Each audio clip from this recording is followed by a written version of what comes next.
Bonjour frères et sœurs dans le Seigneur, bienvenue à cette lucarne d'exhortation et de méditation de la parole.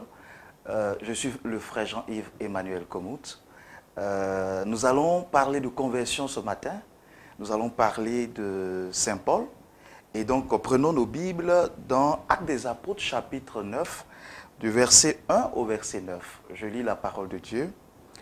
Saul, ne respirant toujours que menaces et meurtres contre les disciples du Seigneur, alla demander au grand prêtre des lettres pour les synagogues de Damas.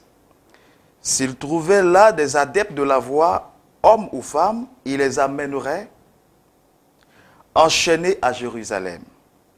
Poursuivant sa route, il approchait de Damas, quand soudain une lumière venue du ciel l'enveloppa de son éclat. Tombant à terre, il entendit une voix qui lui disait « Saul, Saul, pourquoi me persécuter? Qui es-tu, Seigneur » demanda-t-il. « Je suis Jésus, c'est moi que tu persécutes. Mais relève-toi, entre dans la ville et on te dira ce que tu dois faire. » Ses compagnons de voyage s'étaient arrêtés muets de stupeur. Il entendait la voix, mais ne voyait personne. Saul se releva de terre, mais bien qu'il eût les yeux ouverts, il n'y voyait plus rien, et c'est en le conduisant par la main que ses compagnons le firent entrer dans Damas, où il demeura privé de la vue pendant 3 jours, sans rien manger ni boire. Parole du Seigneur. Au nom du Père et du Fils et du Saint-Esprit. Amen. Seigneur, nous te bénissons ce matin, nous te rendons toute la louange et la gloire. Merci de nous donner ce moment de partage de ta parole, que ton esprit nous éclaire, que ton esprit nous visite, que ton esprit nous permette de communiquer la pensée de ta parole à tes enfants. Au nom de Jésus, nous avons prié. Amen. Bien-aimés frères et sœurs dans le Seigneur, nous sommes ici dans Actes des Apôtres chapitre 9 et nous découvrons ensemble la conversion de Saint Paul. Saint Paul, c'est ce personnage de la Bible que nous connaissons, cet homme qui a parcouru une bonne partie de l'Asie, de l'Europe, etc. pour apporter l'évangile. Cet homme, c'est vraiment l'apôtre des gentils, l'apôtre des païens, l'apôtre des territoires païens. Mais avant d'être ce missionnaire infatigable, Saint Paul était un homme qui était attaché à la loi, c'était un docteur de la loi, c'était une personne qui avait un mauvais regard sur l'enseignement de Jésus-Christ, sur les frères, les apôtres, qui avaient reçu l'Esprit du Seigneur en Actes des Apôtres chapitre 2 à partir de la Pentecôte et ont commencé à présenter le message du Christ. Donc, Paul était ce conservateur juif qui luttait contre l'expansion du message du Christ. Et la Bible dit que pendant qu'il s'apprêtait à aller faire arrêter des chrétiens, à aller faire arrêter les disciples du Seigneur, sur le chemin de Damas, quelque chose de spectaculaire va se présenter, quelque chose de bien va arriver dans la vie de Saint Paul, et à partir de là, il y aura une rencontre, il y aura une manifestation d'une vie divine, il y aura une manifestation d'une vie extraordinaire qui va permettre à Saint Paul, qui auparavant était Saul, de devenir cet homme de richesse, cet homme plein de Dieu, cet homme qui a touché tellement de personnes à travers son évangile. Bien-aimés, à travers l'histoire de Saint Paul ce matin, je voudrais qu'on parle de la conversion, qu'on parle de la rencontre du Seigneur. On ne peut en aucun cas parler du Seigneur, on ne peut en aucun cas devenir un chrétien véritable, un chrétien véritable témoin s'il n'y a pas eu une rencontre au départ. C'est cette rencontre qui fait que nous pouvons devenir des chrétiens authentiques. On peut parler de Jésus, on peut aller à la messe, on peut aller à l'église, on peut prier beaucoup, mais au préalable, il faut une rencontre de Jésus-Christ de Nazareth. Et c'est cette rencontre-là qui a fragilisé Saint Paul. C'est cette rencontre-là qui a abaissé l'ego, l'orgueil de Saint Paul. C'est cette rencontre-là qui a métamorphosé le personnage. C'est cette rencontre qui a fait de Saint Paul ce témoin vivant de l'amour du Seigneur. Il est vraiment important de faire cette rencontre. Vous allez voir que dans la Bible, dans le Nouveau Testament, tous ces hommes-là, qui sont devenus des disciples, des apôtres de Jésus, parlant de Pierre qui était d'abord pécheur, il a fait cette rencontre de Jésus. Et selon les évangiles synoptiques, il a fait la rencontre de Jésus au bord du lac où il était pêcheur. Et à partir de là, quelque chose va se passer. Lui qui était pêcheur, il va abandonner la pêche et le Seigneur a dit, je ferai de toi un pêcheur d'hommes. Et de pêcheur de poissons, il est devenu un pêcheur d'hommes. Christ est celui qui occasionne la transformation dans la vie d'une personne. Quand vous rencontrez Jésus-Christ de Nazareth, il y a une transformation qui s'impose. Personne ne peut venir à Jésus, être édifié par sa parole, l'écouter et repartir sans qu'il y ait une transformation.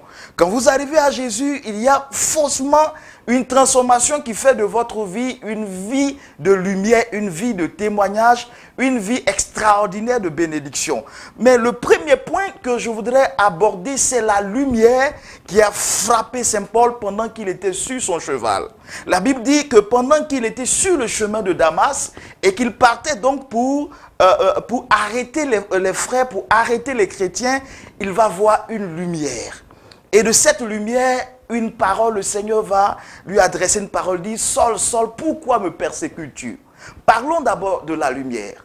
La lumière, c'est la rencontre avec tout disciple du Christ. Le Seigneur a dit, vous êtes sel et lumière de la terre. Toute personne qui reçoit le Seigneur, toute personne qui reçoit un mandat de parler de la part du Seigneur est une lumière, est un témoin. Et lorsque ce genre de personnages sont en train de travailler dans le champ du Seigneur sur la terre, ça peut être en paroisse, les prêtres, ça peut être les frères laïcs, quel que soit le lieu où chacun exerce le ministère. Quand ils sont en train de parler du Seigneur, de manifester la vie divine, là c'est comme la lumière du Seigneur qui se présente à chacun de vous. Quand la lumière est là, dans la lumière nous voyons la personne de Jésus-Christ de Nazareth. La personne de Jésus-Christ de Nazareth nous parle. Et même ce matin, dans ce cadre d'exhortation, c'est comme une lumière. Et cette lumière, c'est le témoignage. Le témoignage de l'amour de Dieu. Le témoignage de ce que Christ est capable de faire dans la vie d'une personne. Et à travers la lumière qui est le témoin vivant, à travers la lumière qui est le chrétien qui marche selon la parole de Dieu, il y a que le Seigneur lui-même s'exprime, le Seigneur lui-même parle. Donc la première chose pour faire la rencontre de Dieu, c'est de rencontrer la lumière. C'est de rencontrer toute personne pouvant se présenter comme une lumière. La lumière, évidemment, c'est la personne qui a d'abord laissé Dieu, laissé la parole de Dieu éclairer dans son cœur. Laisser la parole de Dieu envahir son cœur. Et c'est ce type de personne que Jésus envoie en mission. Il dit, allez partout le monde entier, prêchez la parole, prêchez la bonne nouvelle à toute la création. Et donc ces personnes-là qui ont accepté le Seigneur, qui ont décidé de marcher avec le Seigneur, elles ont été transformées comme des lumières. Et donc elles sont capables de transmettre le message du Christ. Quand quelque part vous recevez le message du Christ, quand quelqu'un parle de l'amour de Jésus, ne vous attendez pas forcément à ce que le Seigneur descende sur son trône pour vous parler en vision, pour se révéler à vous, pour comprendre que effectivement le Seigneur est en train de vous parler. La rencontre avec Jésus peut se faire à travers un frère. La rencontre avec Jésus peut se faire à travers une sœur. La rencontre avec Jésus peut se faire à travers n'importe quelle personne. Seulement si elle a le Seigneur, elle a le Christ, elle a la présence de Dieu qui l'illumine et alors elle peut devenir un témoin. Alors lorsque nous rencontrons ce type de personne, Dieu nous parle à travers elle. Quand nous rencontrons ces personnes, Dieu nous parle à travers elles. Et Jésus nous présente son amour. Jésus nous présente sa lumière. Il nous présente son salut. Il nous présente la bonne nouvelle de l'évangile. Mais bien aimés frères et sœurs, la bonne nouvelle de l'évangile, c'est que l'amour pressant de Dieu a permis à Dieu de venir sur la terre, de prendre la condition d'homme et de venir nous racheter, de venir nous sauver, de venir nous libérer du fardeau du péché, du gouffre de la mort. Et ça, c'est la bonne nouvelle. Mais avant de pouvoir la recevoir, il faille que tu rencontres le Seigneur. On m'a amené il y a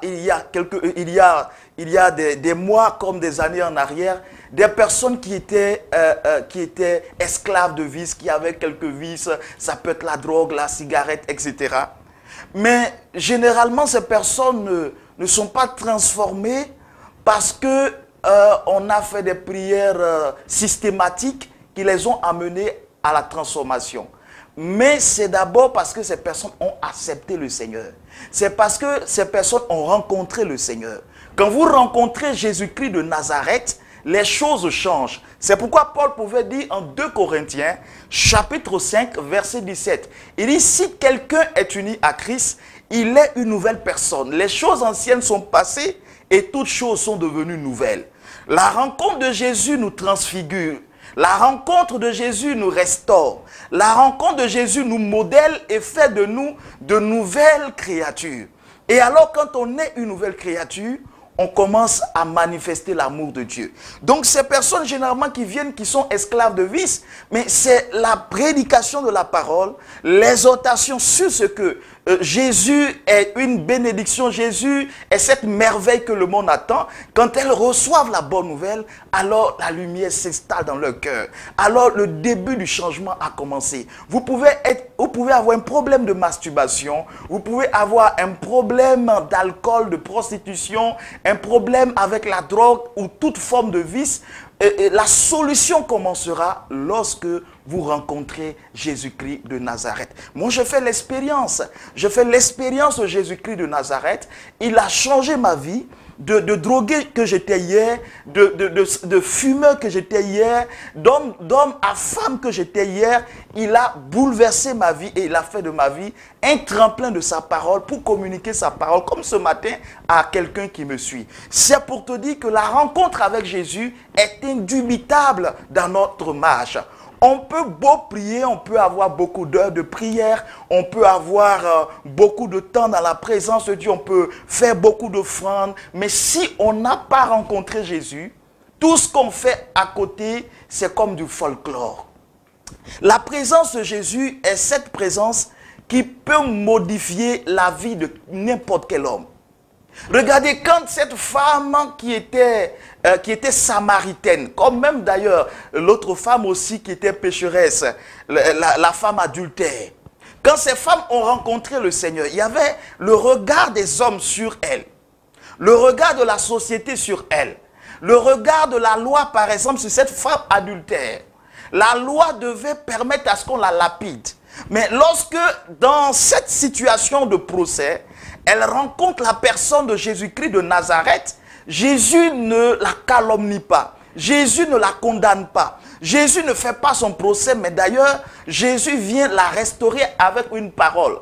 Elle a été foudroyée de voir que là où les hommes pouvaient la rejeter, là où les hommes pouvaient ne pas la comprendre, là où les hommes étaient prêts à la lapider, il y avait une personne de grâce, une personne de valeur, qui vient pour la restaurer, qui vient pour la relever. La rencontre du Seigneur permettra un relèvement de votre vie. Vous pouvez avoir été aplati, vous pouvez avoir été abattu, vous pouvez avoir été rejeté, vous pouvez demeurer dans l'obscurité totale. Mais la rencontre de Jésus-Christ de Nazareth permettra à votre vie de sortir des ténèbres. C'est pourquoi cette lumière qu'est Jésus, lorsque elle arrive dans la vie de quelqu'un, elle dissipe les ténèbres. C'est pourquoi Jean pouvait dire, la lumière est venue chez les siens, mais les siens ne l'ont pas reçue. Mais quand quelqu'un reçoit la lumière qu'est Jésus de Nazareth, il y a une transformation. Il y a quelque chose qui se passe. Écoutez, quand je vois les fils, les Boanerges, les fils du tonnerre, je vois les fils de Zébédée, Jacques et son frère Jean, quand je vois au fil des temps cette métamorphose, cette transformation qui s'est manifestée dans leur vie, je vois que la présence de Jésus a une capacité incroyable. Nous voyons des frères qui sont bouillants, nous voyons des frères qui sont impétueux, mais qui au fil des années sont devenus doux. D'où l'apôtre Jean, l'apôtre de l'amour. Jean est extraordinaire. Jean est ce personnage qui est devenu empreint d'amour, empreint de grâce. Pourquoi? Parce que la rencontre avec Jésus de Nazareth modifie notre vie. Donc la première chose, c'est d'abord de faire cette rencontre. Et la rencontre de Jésus peut se faire à travers une tierce personne qui prêche l'évangile, à travers un témoin du Christ, qui peut être un simple fidèle, qui peut être le père, le curé, l'évêque, qui peut être quelqu'un qui a expérimenté Jésus et qui est devenu un témoin authentique de Jésus et qui, à travers sa vie, on voit Jésus. Et alors, quand vous rencontrez une telle personne, il y a un modèle qui commence à se calquer, qui commence à être calqué sur votre vie. Il y a une empreinte qui commence à être déposée. Alors, la transformation naît. Mais au cœur de cette recherche de Jésus, il y a la parole de Dieu qui viendra vous aider. La Bible dit que Jésus a parlé. Il a dit à Paul, pourquoi me persécutes-tu? Dans votre quête du Seigneur, dans votre quête de la conversion, la parole de Dieu vous sera d'un grand secours. La parole de Dieu vous sera d'un grand secours. La prédication, les homélies, les exhortations, aimer la parole de Dieu vous amènera à aller un peu plus loin dans votre démarche du Seigneur. Paul était un homme de miracles. Paul était un homme d'exploit, un homme de puissance. Mais remarquez que ce qui le fragilise, c'est la présence de Dieu et la parole qui sort ensuite. Il a été au départ appâté par la parole de Dieu. La parole de Dieu va créer cette transformation avec le temps. C'est pourquoi dans la deuxième chose qui vous permettra de façon concrète, de façon meilleure, d'expérimenter cette conversion, c'est de vous accrocher à la parole, c'est de regarder la parole, c'est d'écouter la parole, parce que la parole n'est pas seulement que des mots. La parole, c'est la personne de Jésus lui-même. C'est pourquoi Jean pouvait dire en Jean chapitre 1, verset 14, que le Verbe s'est fait chair et il a habité parmi nous. Le Verbe, la parole, le Logos, c'est Jésus de Nazareth qui est devenu la personne que nous pouvons regarder, à qui nous pouvons regarder pour avoir le salut de nos péchés. Et comme la Bible pouvait le dire, élevé de terre, j'attirerai aux hommes, j'attirerai les hommes à moi. Écoutez, Jésus de Nazareth à la croix attire chacun à Dieu, attire chacun au salut, attire chacun à la lumière. C'est pourquoi la parole de Dieu est très importante. Quand vous visitez la parole, vous lisez la parole, vous découvrez avec le temps la parole de Dieu, vous modelez, la parole de Dieu vous transformez, vous commencez à être séduit par l'amour de Dieu. Quel amour! Quel amour qui peut emmener Dieu à prendre la condition de l'homme. Quel amour de Dieu à venir sur la terre et à accepter d'être humilié, à accepter l'humiliation, à venir sur la terre et à devenir un homme, à porter la malédiction de tout l'univers, de toute l'humanité et à mourir sur le bois de la croix. Et cet amour-là, on peut bien le percevoir lorsque nous sommes en contact avec la parole. Quand nous sommes en contact avec la parole de Dieu, nous commençons à être visités et Dieu nous fait du bien à travers sa parole. Dieu nous fait du bien et notre cœur se modèle. Notre cœur devient fragile. Notre cœur devient sensible à la cause du royaume. Nous commençons à être libérés de tous les clichés que le monde nous a vendus. Le monde nous a vendu les femmes, le monde nous a vendu les hommes, le plaisir de la vie. Le monde nous a vendu la richesse effrénée. Le monde nous a vendu plein de clichés, la réussite à tout prix. Mais lorsque nous rencontrons Dieu, au cœur de sa parole, nous comprenons que c'est extraordinaire l'amour que nous pouvons ressentir et recevoir en Jésus de Nazareth. Et Matthieu chapitre 6, verset 33 le dit clairement. Cherchez premièrement le royaume des cieux et sa justice, et tout vous sera donné de surcroît. Donc, quand nous découvrons dans la parole de Dieu, méditation après méditation, nous voyons que les choses de la terre deviennent pâles par rapport au royaume des cieux. Et alors notre cœur commence à affectionner les choses d'en haut. Et lorsque notre cœur affectionne les choses d'en haut, nous commençons à devenir une personne qui expérimente l'amour de Dieu, qui expérimente la parole de Dieu et qui vit la grâce extraordinaire du Seigneur. La troisième chose dans ce texte, c'est que nous voyons, après cet épisode, nous voyons Paul qui devient aveugle pendant des jours. Il n'arrive plus à voir. Et quelques instants après la prière d'Ananias, il redécouvre la vue. Pour dire quoi? Pour dire qu'il y a une mort qui doit s'installer. Quand nous rencontrons Jésus, il y a une mort qui s'installe. C'est un peu l'image du baptême. Il y a une mort qui doit s'installer. Vous ne pouvez pas rencontrer Jésus et puis demeurer la même personne avec les mêmes vices, avec les mêmes problèmes. Rencontre de Jésus suppose transformation. Rencontre de Jésus suppose métanoïa. Métanoïa, ce terme grec qui désigne la transformation intérieure, la transformation mentale, la transformation de tout l'être. Jésus est celui qui manifeste cette transformation. Et donc, lorsque Paul est affecté par cet aveuglement, pendant combien de jours il ne voit pas la lumière? Il est mort au monde. Il ne voit plus les choses du monde. Il ne voit plus les choses comme il voyait. Lui qui était ce grand érudit, ce grand savant qui était à l'école de Gamaliel. Cet homme qui avait à lui seul tellement d'opportunités. Il était romain. Il avait un côté. Il avait tout. Il avait tout. Mais quand Jésus le touche, quand il est frappé par le message de l'évangile, il y a quelque chose qui se passe, il tombe. Et lorsqu'il tombe, il devient aveugle. C'est-à-dire, il devient aveugle au monde. Bien-aimé, vous ne pourrez jamais réussir votre marche avec l'Éternel, avec le Seigneur, si vous ne devenez pas aveugle par rapport au monde. Aveugle par rapport au monde. Écoutez, le chrétien d'aujourd'hui veut à la fois marcher avec le Seigneur et être ami du monde. Vous ne pouvez pas être ami du monde et ami du Seigneur. Si vous êtes ami du Seigneur, vous serez ennemi du monde.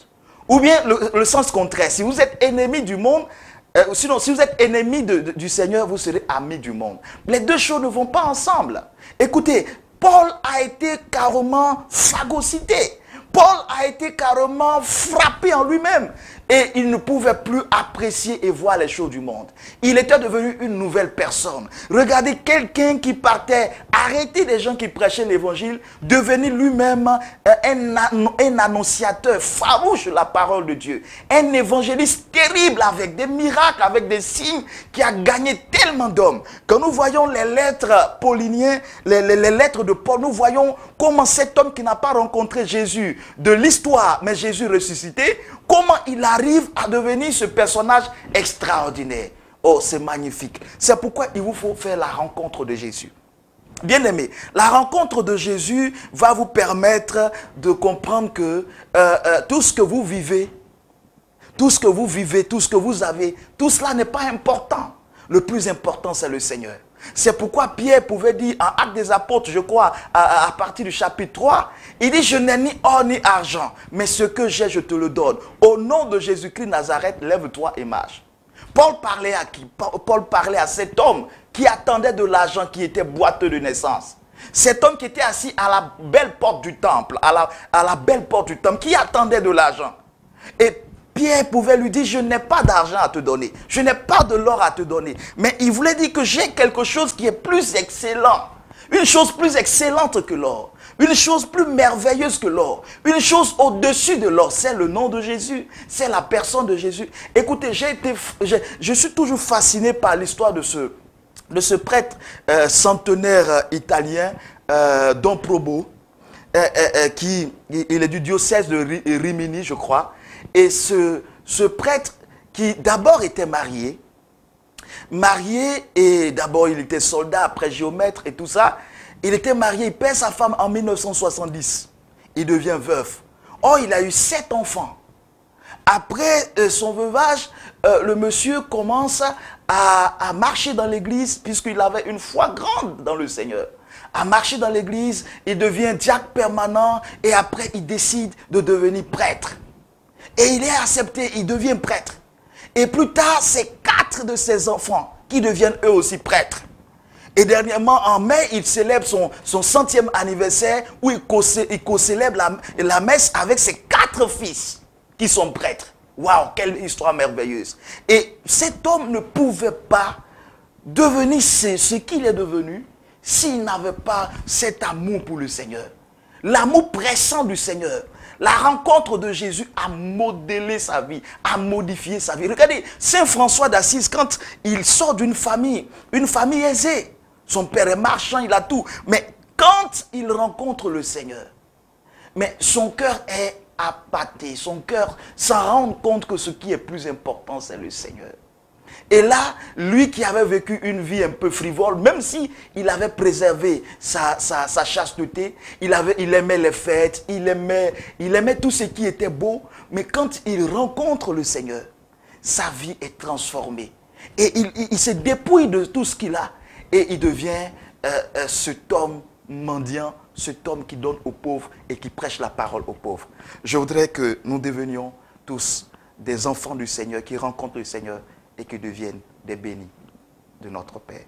Soyez bénis.